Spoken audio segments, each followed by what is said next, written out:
Chris, what is our sixth main topic today? Our sixth topic comes from Akshay Laxman. Greetings from Mumbai. The Direct posted an article today where it reports that Marvel is not happy with Phase 4, mainly because Bob Chapek focused on quantity and not quality, just put too much content on Disney Plus to gain new subscribers. It's reported that Marvel may change their release slates for Phases 5 and 6. What are your thoughts? Thanks and bring on the filthy. All right, actually, I appreciate that very much. Yeah, now look, let me say this off the top. I don't really believe the report. There are just a few things in there that feels like spaghetti being thrown against the wall. But despite the fact that I don't personally believe the report, I believe there's truth in it. Because this is stuff that a lot of us have been saying for a long time. Like the common refrain, not just of me, but a lot of you guys too. You guys have been saying this for a long time.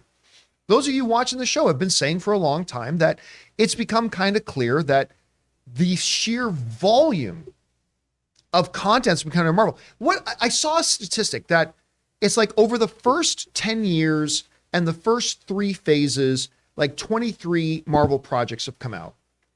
Where in the last 2 years, in one single phase, 19 projects have come out. That's bananas. I mean, that sheer volume of content.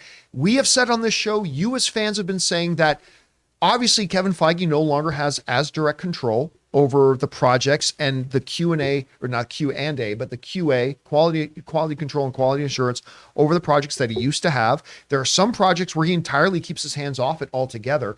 And he's the magic sauce that made the MCU in phases 1, 2, and 3 work and run. And when you have such a glut of content, you become, well, we have X number of good ideas. Those X number of good ideas can be spread across 3 projects this year, or could be spread across 8 projects this year. We can have our best people, but only on working on a couple of projects, whereas we have to take people we might otherwise not have worked with to do other projects. It starts to get watered down. We've all seen it. You as the audience have written into about it all the time. We've talked about it on the show all the time. Too much has been stretched too thin. Kevin Feige was, in fact, given a quota of how much content he had to start producing. Because now we had Disney Plus, we got the movies, the shareholders want those big box office dollars, all that kind of stuff. And eventually something's got to give. There is balance in the universe of movies, my friends. If you take a little something, something's got to be given. And while I don't believe the refrain going around that Disney wanted quantity over quality, I don't believe that. I think Disney wanted both. They wanted quantity and quality, but failing to understand the nature of how the world works. If you start stockpiling and putting out tons and tons and tons of stuff, your quality is going to suffer. Now, look, we've said this a lot on this show. Phase 4, Chris, has had some diamonds in it. Whether it's WandaVision, Spider-Man No Way Home, Shang-Chi, Ms. Marvel, it has had some absolute diamonds. It's had some duds. You know, whether you're talking about, for me, I mean, look, it's all subjective. Maybe you love some of these things and that's fine. But things like Hawkeye, I was underwhelmed with the Black Widow movie. I was a little underwhelmed, even though I liked it in general, I was a little bit underwhelmed with Falcon the Winter Soldier and Loki. They've had some great stuff. They have some of their specials have been really great. They've done 2 so far. Werewolf by Night was great. The Guardians holiday special was shockingly good. I couldn't believe how much I liked that. But overall, the general overall quality of phase 4 has been the lowest of the 4 phases so far. And so I believe there is truth in the notion that Bob Iger may want to say, because here's the thing, Bob Iger has always had this philosophy that fewer things done with excellence in the long term will make you a lot more money than more things with compromised excellence will in the long term. You might make more money this year with more content, less quality, but over 10 years, you'll make more money with a little bit less content with higher excellence. So do I believe that there is some truth that Bob Iger may step in and say, we might need to evaluate how much content we're putting out? Yes. Do I specifically believe this report coming out that's just basically parroting everything the fan community has been saying? Not necessarily. Yeah. Maybe yes, maybe no. I'm not here to judge anything. I'm just saying I don't know that I personally buy it, but I do believe there are kernels of truth to that because it's truth that the audience and fan community has been saying. It's stuff that we've been saying for ever since, halfway through Phase 4. So I get it. Anyway, Chris, there's been a big topic of conversation around here about the quality of the content Marvel's been putting out in Phase 4, the overwhelming quantity of content they've been putting out. What do you think Bob Iger is looking to do here, and what would you do with it right now if you were in charge moving forward with Phase 5 and 6? Oh man, Bobby, call me. Focus. This is what we've kind of lacked, I feel like, in Phase 4 is focus. And we keep hearing that there is a grand master plan of how everything is going to come together. But I don't know if I necessarily believe that is part of the plan, really. Because right now, Phase 4 has had a bit more of a spaghetti on the wall thing, right? Let's see what sticks, and then we'll go from there. In kind of the Bob Iger philosophy, and then in an acting professor philosophy of mine, I was always told, do more of what works, less of what doesn't. Which is so simple, right? But you have to figure out what doesn't work, which is part of the problem. And I think Phase 4 has been a lovely exploratory thing, right? Where we've tested different things, we've explored some different genres, we've seen how far we can push comedy or certain subjects, we've seen how the one-offs can do incredibly well. And I think that's something where you can have more content being developed by doing those lovely one-offs because they can be so concise, so well done, an hour special. Oh, you can make that fire on all cylinders.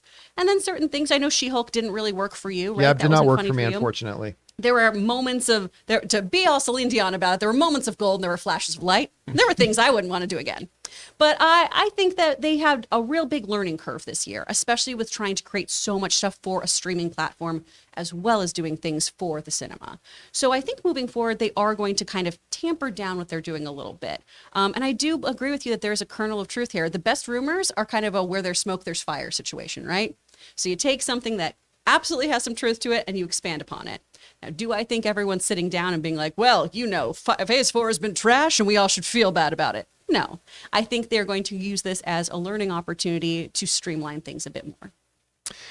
One of the other interesting things too, when you look at their overall slate and what they've done, like I've always said this, when you look back at Phases 1, 2, and 3, what made those phases, each one of those phases, which by the way, phases are just made up arbitrary, fake delineator. But when you look back at those phases, what made all those phases work was not that you could see how all the movies tied in together. There's this narrative going around with the audience. It's about, are they tied? None of that mattered. What mattered was, other than a few, like Iron Man 2, Thor 2, a couple of ones like that. Mm-hmm. Other than those few outliers, the movies individually were great. That's all. That's all that matters. If you make the individual movies great, how they all tie together, all that becomes a secondary thing. Yeah, just look at Morbius. Just look at Morbius. But when the movies aren't excellent, then all of a sudden all the other things, like I said, winning cures everything, losing highlights problems you wouldn't otherwise pay attention to. When the individual movies aren't as good, and the individual projects, whether they're shows or movies or whatever, aren't as good, well, then we start paying attention to all the other things. Like, well, because here's the thing. If everybody loved every movie that came out, if Black Widow was a 10 out of 10 and Eternals was a 10 out of 10 and Thor, Love and Thunder was a 10 out of 10, nobody would be talking about, I just don't see how all this is tying together. But since those movies are not all 10 out of 10s, we're left grumbling a bit. And we're like, well, and by the way, we're not even able to fall back on being able to see what the big overall plan is. In Phases 1, 2, and 3, that wouldn't have mattered because each individual movie is great. That hasn't been the case here. Anyway, guys, question is for you. What do you think about these rumors going around that Marvel and Disney might be looking at maybe scaling back the amount of content, maybe rearranging things a little bit in Phase 6, maybe making some things that were going to be movies into TV shows, maybe some things that were going to be TV shows into movie, like Armor Wars is. Mm-hmm. Maybe taking some of these projects and just making them straight up special presentations like Werewolf by Night and the Guardians Holiday special was.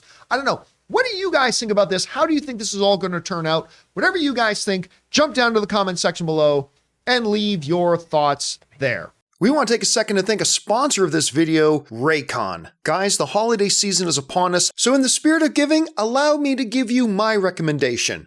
Premium audio products from Raycon. Raycon's wireless earbuds, headphones, and speakers offer premium sound. Anyone you gift them to will find a use for them right away. And as the person doing the gift giving, you're going to love the fact that they start at half the price of other premium audio brands. You guys know I've been using my Raycons for a long time. Every morning I get up and get on my treadmill, and I love using the Raycons because they're comfortable, they fit perfectly, and most importantly, they sound great. You can find Raycon in stores now like Kohl's or Walmart, but let me tell you right now, you're always going to get the best deal at buyraycon.com/Campea. The Raycon website also offers free shipping, free returns, and buy now, pay later options, plus a 30-day happiness guarantee. So guys, right now go to buyraycon.com/Campea to get 15% off site-wide with the code HOLIDAY, plus free shipping. That's code HOLIDAY at buyraycon.com/Campea for 15% off your Raycon purchase.